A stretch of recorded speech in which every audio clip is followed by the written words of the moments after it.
So I'm going to start Mhm. greeting everybody. Thank you so much for being here. My name is João Malenga, and I'm an instructional designer for CETO, the Center for Excellence in Teaching and Learning. And today is another day which we're going to have another session of the Reimagining Teaching with AI, a faculty learning series. And today we are going to be focused on, or we are going to be talking about the future of AI in the classroom. And today we have a special guest, which is Kevin Hallinan, an emeritus professor in the Department of Mechanical and Aerospace Engineering at the University of Dayton, which of course I'm going to let him introduce himself better because there is no one better to introduce Kevin than Kevin himself. So let's now, I'm going to now hand over the word to Kevin to introduce himself and also to start the presentation. Thank you.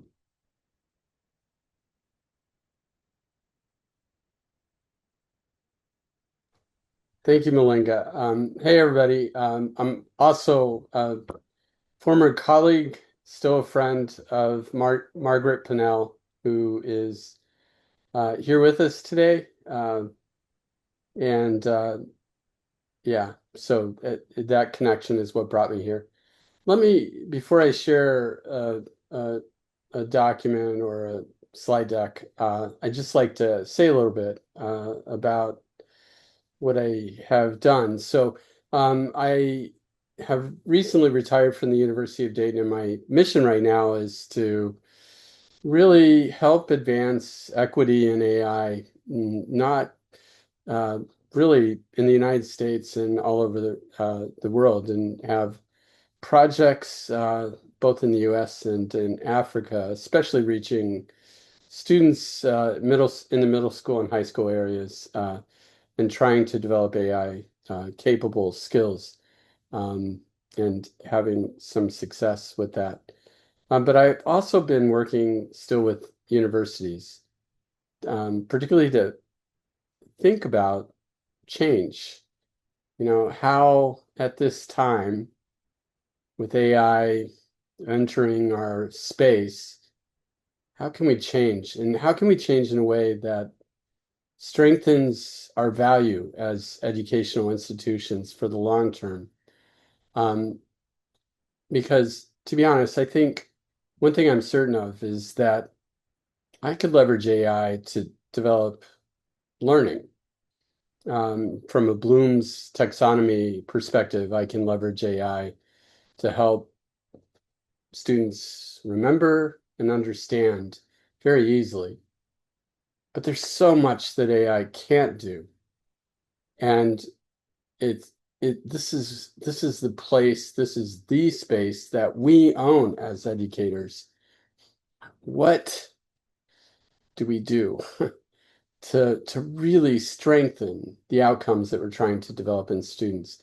And this talk really ends with the challenge to all of us to think about how we strengthen the development we want to achieve in our young people. And I would even ask the question, if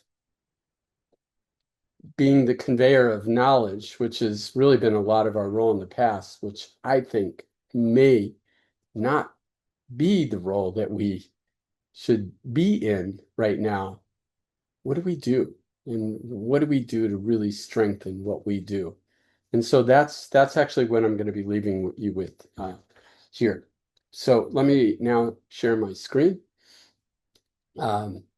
Oops, we forgot to check that out. Malenga, can you Yes, can Kevin, you can share it now. okay, thank you so much. Um, I call this the place of AI for all of us, for AI and for us in our education. You're going to get a glimpse of how AI can immediately um, help learning processes, where it can help, um,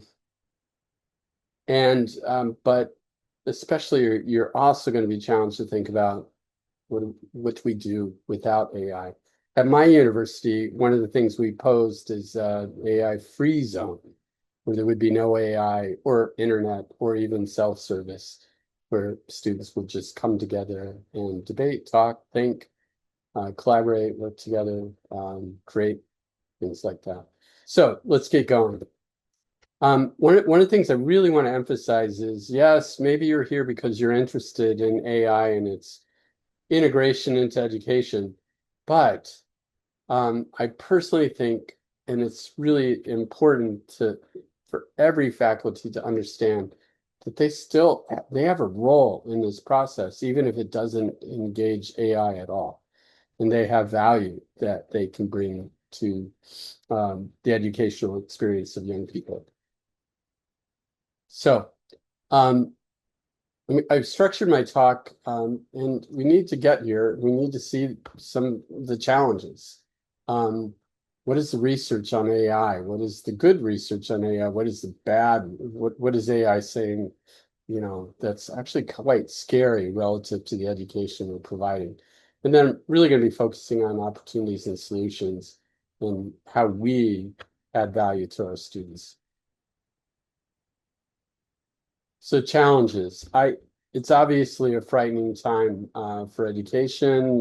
Many of the institutions that I've visited with are having significant enrollment challenges. That may not be University of Idaho's case as much, but it's the case of most universities throughout the university. Obviously, some reduction in students that are graduating from high school, that's reducing enrollment, challenges to international education or international students coming here. And thirdly, fewer students choosing to go to college. But on top of that, we've got AI. And it entered the scene November. I guess this is the scariest thing from my perspective. So this is a report coming out of Anthropic about 4 weeks ago, I'm sorry. And it basically for these jobs, functions in the real world, Anthropic suggested, and by the way, you'll see things like computer and math, business and finance, management, engineering, legal, etc. But it's a plot of the functions in these professions that are currently covered by AI and those that are already theoretically covered by AI, where AI is now. And it's interesting to see, and not surprisingly, in the computer science arena and software development, roughly 40% of the job functions that software developers do are now being covered by AI. Everything else is behind to some extent. But the scary thing is blue. Management, roughly 90% of the functionality that managers bring to the workplace could be theoretically managed by AI. This is the blue. Business and finance, more than 90%. Even engineering, my field, over 60%. Whether you believe this or not, I would just tell you, this is how this plot was derived.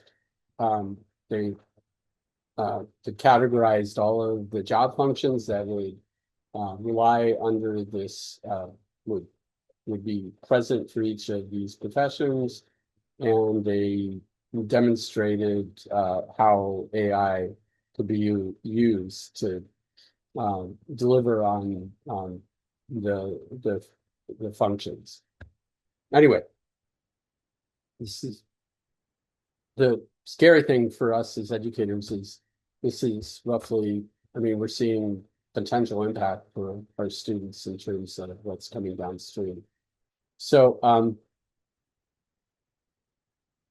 gosh, right now, your students are using AI. And what that means is there's no pedagogical framework unless you've put guardrails and boundaries on their use. Cognitive offloading replaces thinking. Students getting answers all the time. No human in the loop oversight, so students are using it, and we don't have control over that, and it's somewhat episodic. This is a really striking piece of research that came out at the end of 2025. What happens when students replace learning with AI? 88% of students now use Gen AI for assignments, up from 53% in 2024. 60% of college students use ChatGPT for over half their assignments. We honestly are seeing this. 400% increase in AI achieving incidents. Students are worried, 59% are worried that AI is affecting their critical thinking skills. 50% of faculty believe the same thing. And students, 48% are doubting the accuracy of AI generated content. So worse than that, on top of that, 50% of students are feeling digitally isolated. It comes from lots of sources, not just AI. And 60% are describing that they feel techno stress, just worried about there's fatigue associated with the use of digital tools.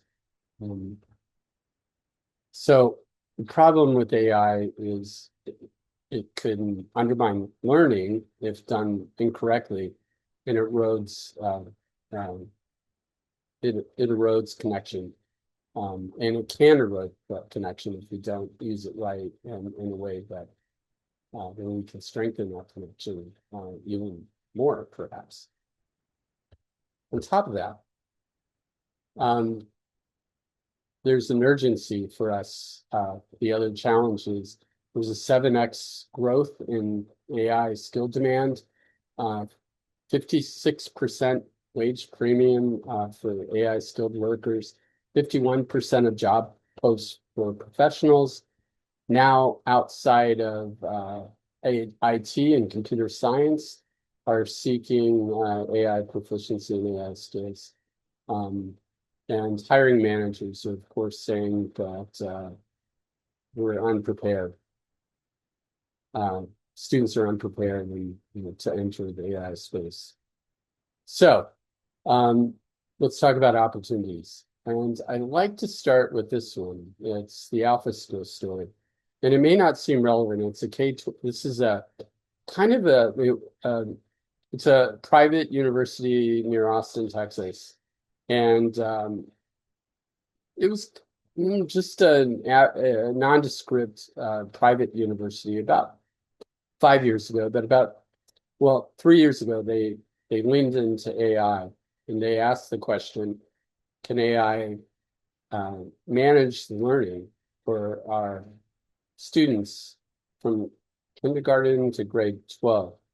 And to date, they've established a process where there's 2 hours of AI facilitated learning in the morning, or at some time during the day. And then the rest of the day, 4 hours roughly or more, is dedicated to developing human skills, critical thinking, collaboration, creativity, students doing incredible things outside of this period. So what is striking is that this is based upon real data that came from testing, but the Alpha School has moved into 99%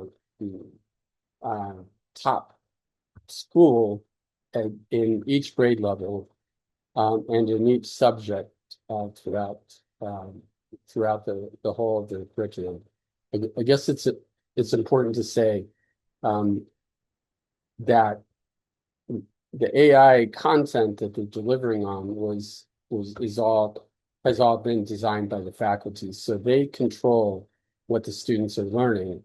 The AI is simply serving as an extension of what they would like to achieve in the classroom and the learning. Anyway, they would be identified now as the top school in the country. And that's just in a 3-year period of time. So I'd like to talk about AI done right. And effectively, this is what the Alpha School is doing. But other university or other faculty at universities have been testing use of AI in the right way. And let me just talk about what that means. So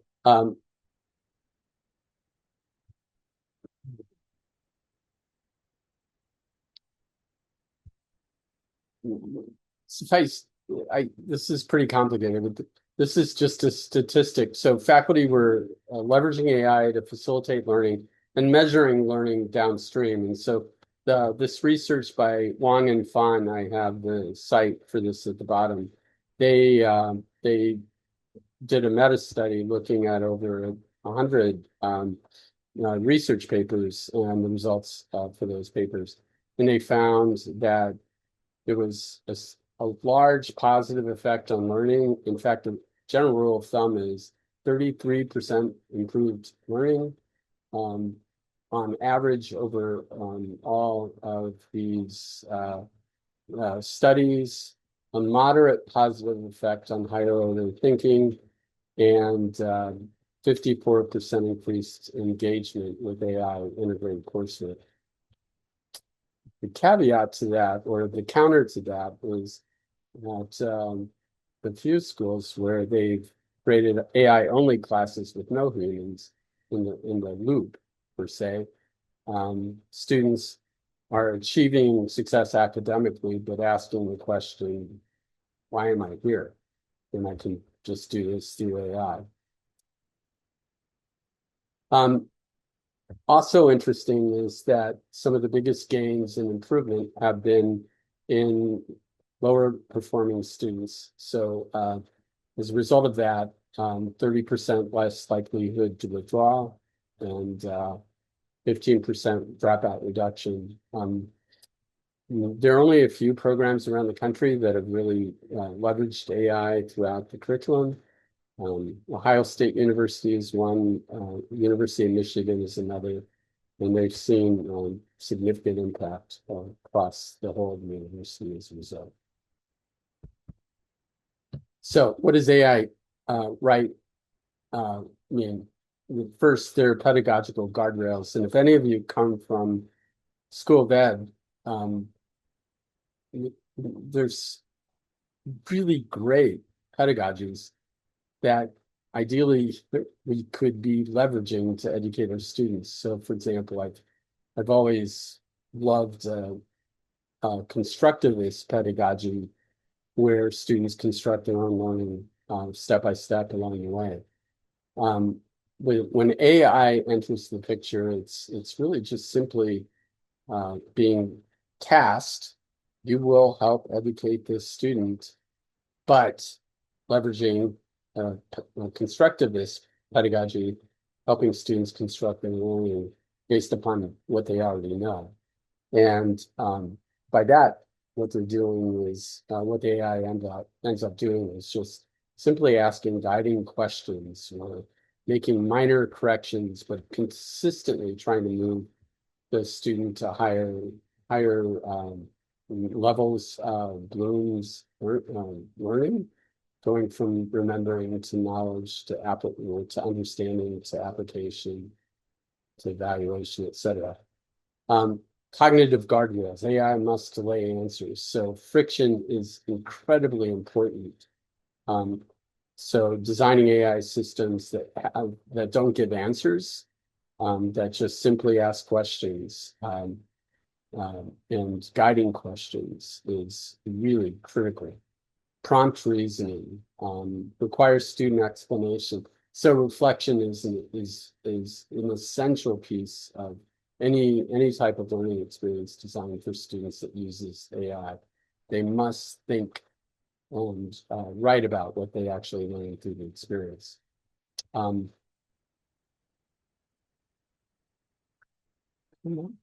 Okay. AI is not the author. the single biggest thing here is that AI must deliver answers, period. Human in the loop. One of the things nationally people are finding is you can't just say, AI, go teach this student. We as faculty have an incredibly important role. I was the designer of the curriculum and how AI would work. I, as a faculty, defined what I wanted students to learn. I had to motivate their learning. So if AI integrated curriculum comes into place, we have to be there to excite them, interest them, see how they're doing, evaluate how they're doing, provide corrections, see if some aren't learning, and try to understand. So we may not be in this role delivering content, but we have an integral role in defining that content and then in managing the learning process through it. Consistent use of AI right really can be an asset to the learning experience for students. It's not the AI that matters, honestly. It's just the design around it. I like to say that AI helped me deliver personalized education to every student based upon who they were instead of just one size fits all. So, solutions. AI's got to be something that we lean into. It's faculty designed and facilitated, and AI has a role in connecting to our education. So let's just talk about what it means to design and use AI tools right. I've already said this, so it's just kind of going on. And I want to show you a few examples. Here is just a simple Gemini tool, and I'm asking it to help me develop a conceptual understanding first of and of thermodynamics. And in Gemini is a tool, and we can select different models. I'm just going to go for fast. So basically, with guided learning, it's supposed to be implementing a pedagogy that forces thinking. And this is what it comes up with. In my view, it's not even close to perfect. It's giving way too much information. It finally gets into a question, which one would you like to dive into? And I said human body and blah, blah, blah. So in my view, not the best, but and it kind of speaks to an important role in AI. Google Gemini has created something that's supposed to work for everyone, that isn't constrained by what an individual educator is trying to achieve. And it's just not good enough, in my view. On the other hand, it's a little bit better than using, it's a little bit better than just using AI without any guardrail.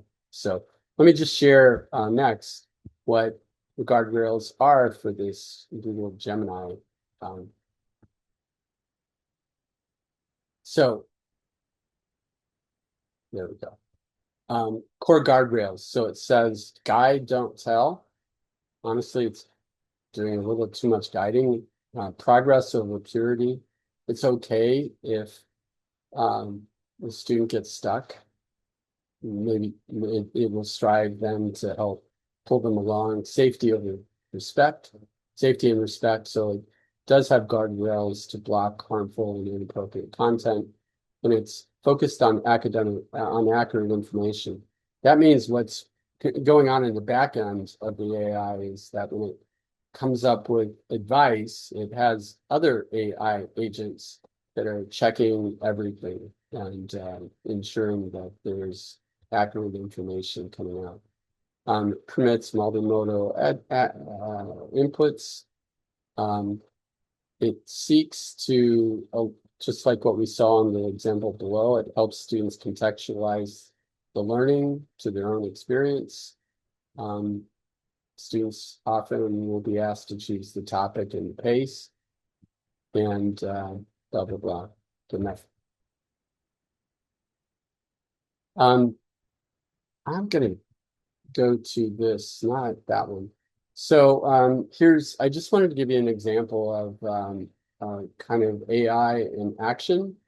And I'm gonna just go to learning activities. So I actually am running this in the United States through an organization called Empower, and in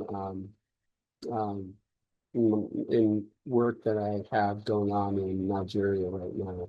And I'm just going to go to AI learning and maybe have a session on prompt engineering. And let me go here.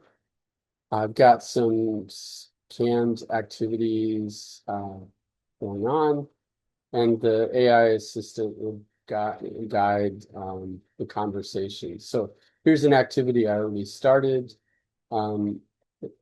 AI has asked me to identify bugs in the prompt. Here's a sample input. Tell me about animals. Now imagine an AI response isn't very helpful. Point. At this stage, AI would try testing a revised prompt. Tell me about animals and how they are classified.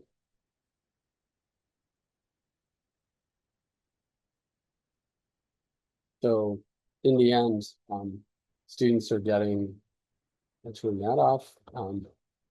Students are getting an opportunity to control the learning, but they're learning through this process that it's vital that they have to be very specific in the process. So I'll submit that, get an AI response. Now consider what was missing from the prompt that are more relevant. Anyway, it's trying to connect to my project in Africa. I don't really mean well. One of the things I wanted to point out, though, is I've started this session. I haven't gone very far. So the cool thing in the background is that for every keystroke, we're measuring. We're measuring AI proficiency, understanding AI principles, have they demonstrated a human-centered mindset, et cetera, et cetera.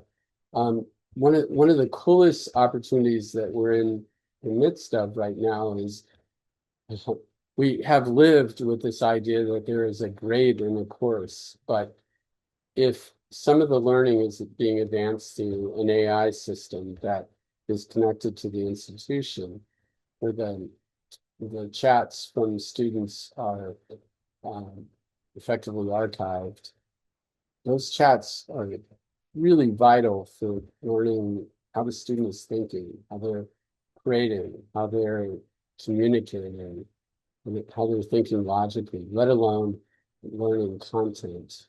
And students can be measured in incredibly, in really interesting ways. And so I think the future of education really is to not just have grades for classes and experiences, but to have a spectrum of evaluations that really reflect who the learner is to a much greater extent.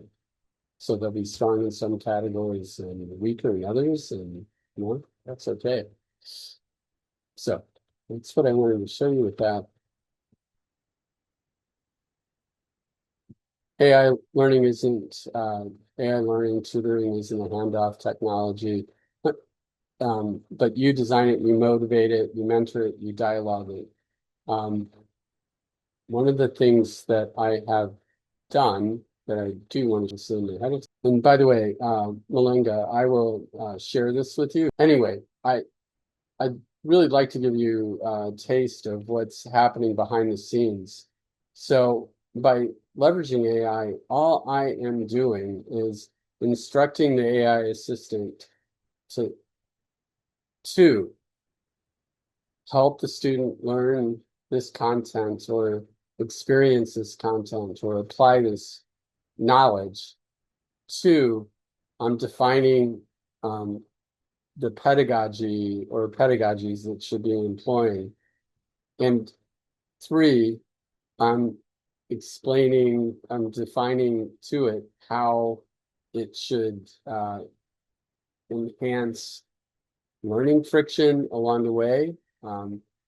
And four, how it should personalize learning for the student. And so those instructions are embedded into every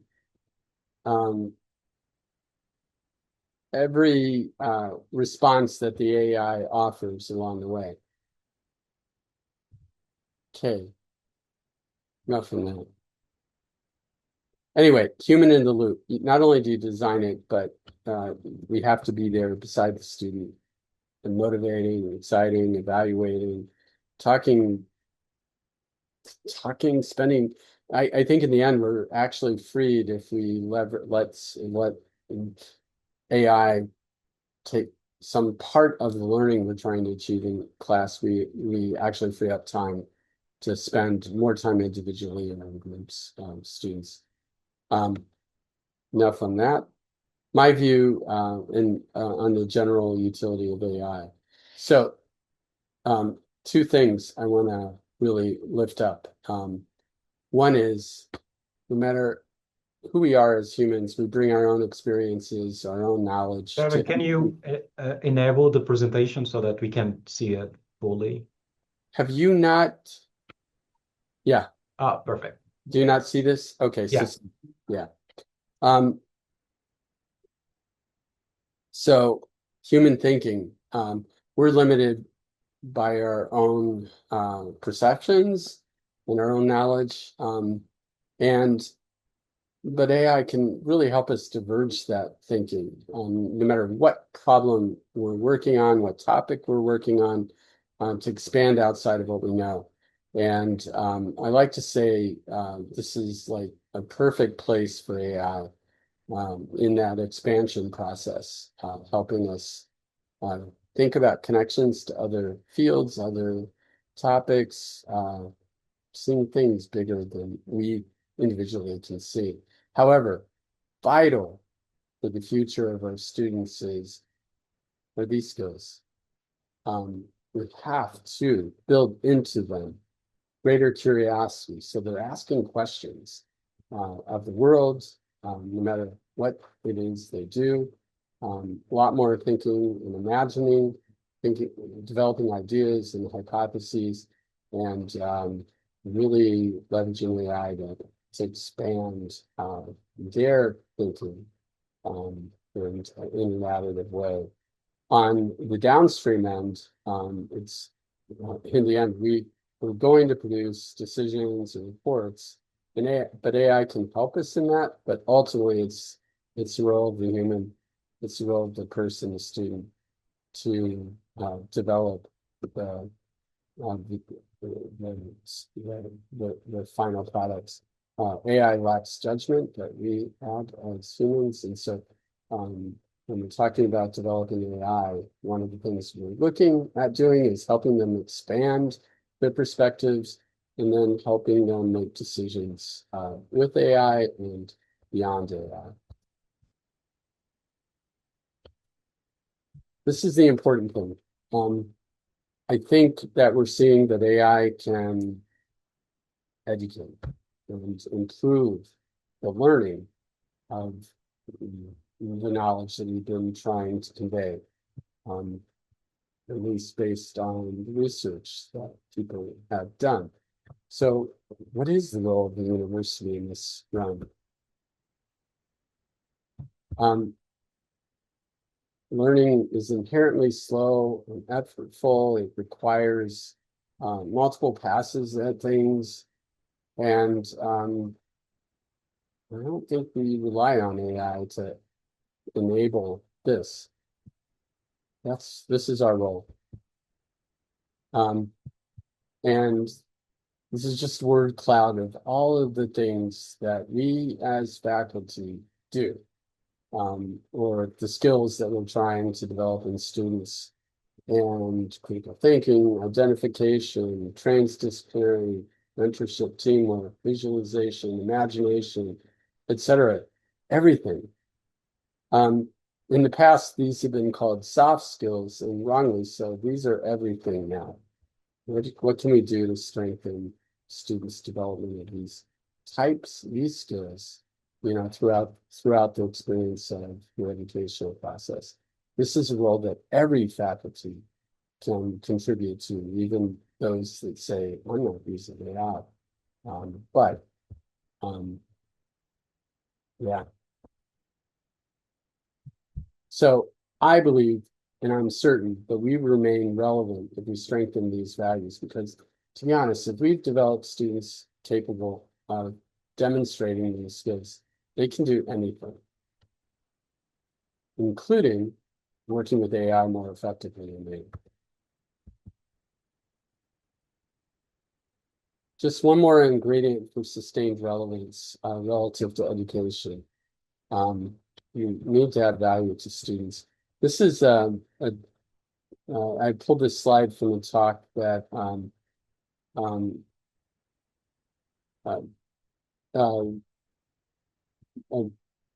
the former head for about 20 years of Microsoft's education foundation, and his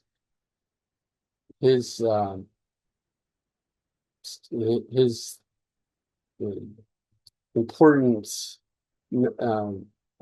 observation or urging was for us as educators to recognize that AI relative to knowledge can be the means by which students can learn and effectively say. But human coaching is really incredibly important. Students do need AI proficiency and AI skills. But if we haven't developed these and we're using AI, students can't learn. So these are base requirements for future. So if knowledge isn't what we're about, what are we about? And so he really lifted up two things: opportunity and creating value. So really developing students for the future and being prepared for the future, thinking who are curious, have imagination, creativity, critical thinking, and but opportunity that is relevant to them, and in defining this and enabling this to happen all throughout the education experience. The other thing is, one of the things that I saw as I integrated AI into my courses is that I could spend a lot more time, and students could spend a lot more time on creating value, developing solutions that could actually impact the world, and also help them do employment downstream. So experiences, social impact. Anyway, I love that slide. That's kind of how I wanted to close. I'm not always very effective at finishing a meeting, and happy to answer questions at this stage. Thank you, Kevin, for your presentation. Now we're going to move on to the questions and answers. Is there anyone who has any question to Kevin according to the presentation? Hey, I'm going to stop sharing my screen, please. Perfect. Yeah. Everybody, I know that we're about to take in. Yeah. And feel free to type in also in the chat. I have a question for the attendees, though. How many of you have been attempting to leverage AI in your courses. So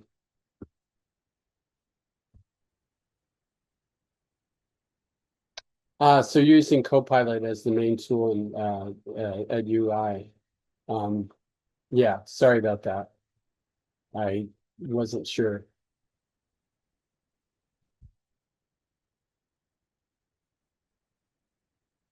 Any responses? We We have had one. one in the chat from Sarah Nelson, who said, "Not yet, but I'm learning to leverage AI in courses." Hey, that's great, Sarah. What's your discipline?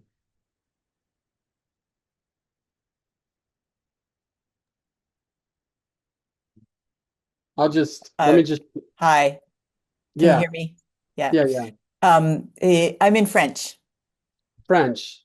So let me share one of my first experiences in mentoring a professor in Spanish.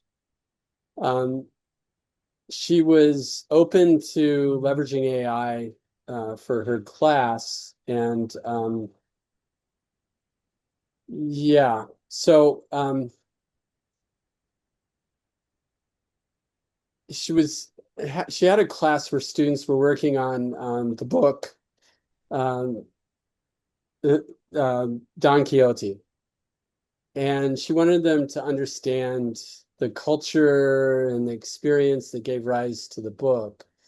So she built an AI assistant, and she tasked it with, given the book, Don Quixote, and understanding where the author Cervantes was from, can you develop a simulation for the students to step into that where they could actually converse with members of the community to better understand the context from which Cervantes was writing?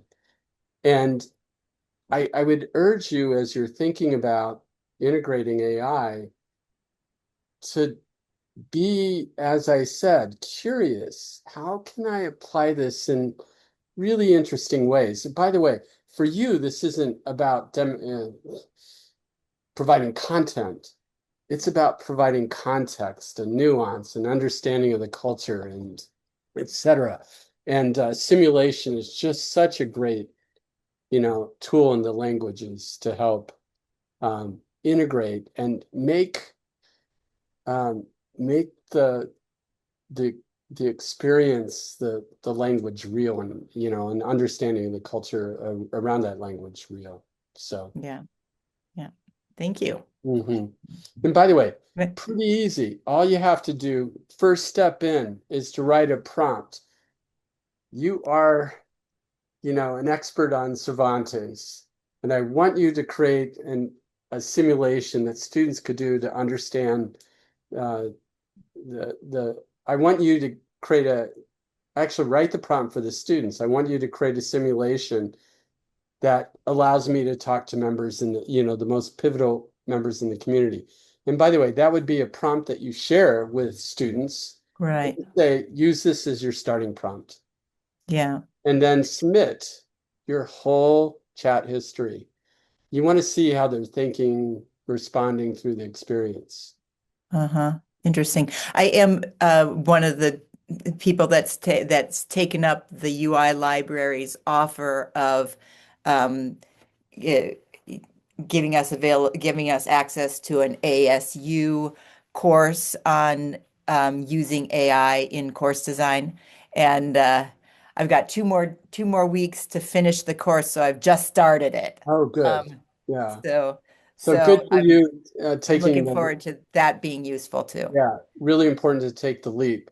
I like to say that we as faculty should be demonstrating curiosity about how AI can influence our education, rather than thinking that, it's just part of who we are. It's gigantic and we can't just turn it off. I Yeah. wish we could, but we can't. Yeah, any other Thank you. questions or comments? We don't have an. Is there any one more question? or comment to Kevin. I don't think there are people, maybe there are people who are writing, but we cannot see it yet. And we still have some minutes. Kevin, can you chime in a little bit, telling us, even though you touched it a little bit during your presentation, but do you think that there will be a time that faculties and students will be comfortable in using AI in the classroom? So in ChatGPT came in spring of or fall of November 2022. I was using it in classes immediately in the following semester. I just had to test it.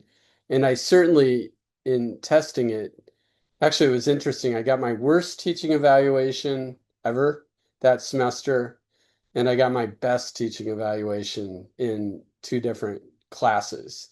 Um, what I found was even with a prompt given, I found about half of the students using AI wrong. You know, they would short circuit the prompt or not use it, just get an answer.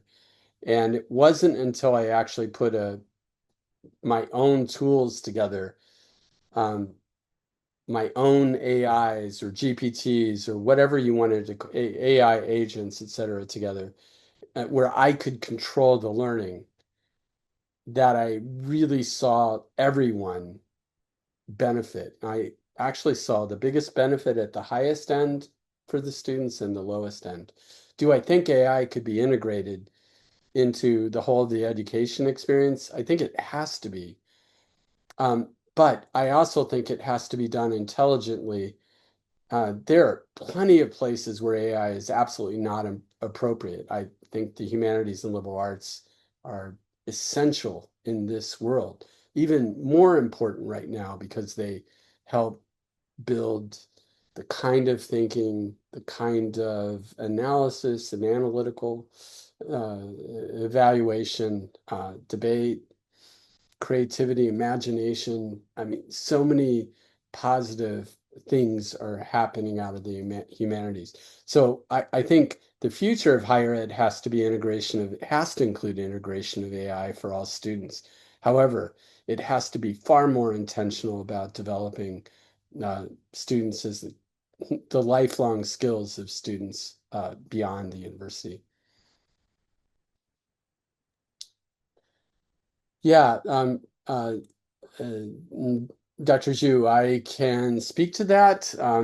So that right from the get-go, I built my own tool. It's actually no longer serviceable, but I actually have another tool that I have been using and sharing in K-12 and universities. It is called, I actually had it up first.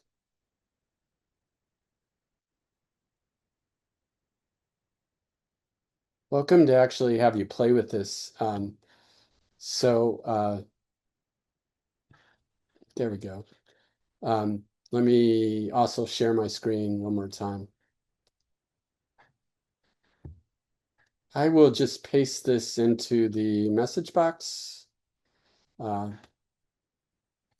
So by the way, if you come to the site, you have to sign up first. I'm actually now entered as an educator, and I can first create a course. I helped a colleague in political science think through integration of AI, and I could do something like uh, what is a polity? This is actually the activity that she wanted to go do, and I can fast track this or enable the faculty to standard personalize the learning and help them or go through a really detailed step-by-step process to build an AI integrated experience. Let me turn that off. So what should this learning activity should be about?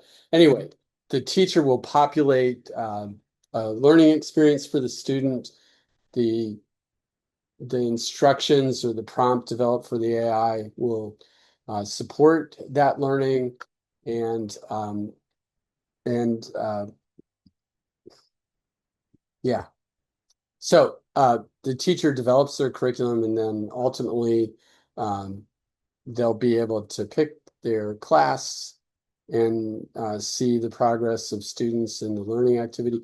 Oh, by the way, the students, when they the teacher would get a join code, the student would sign up with that join code, and then they can select the learning modules that their teacher has populated, and then step by step, the student can engage with the AI. I like to say engage with the AI, but it really is engage with the thinking about, oops, sorry about that. Failed to get tutor reply. Yes. I forgot that I hadn't updated this. Hey, Dr. Zhu, I will have this fixed within a day. Okay? And if you wanted to try it there. All right? I'll stop sharing.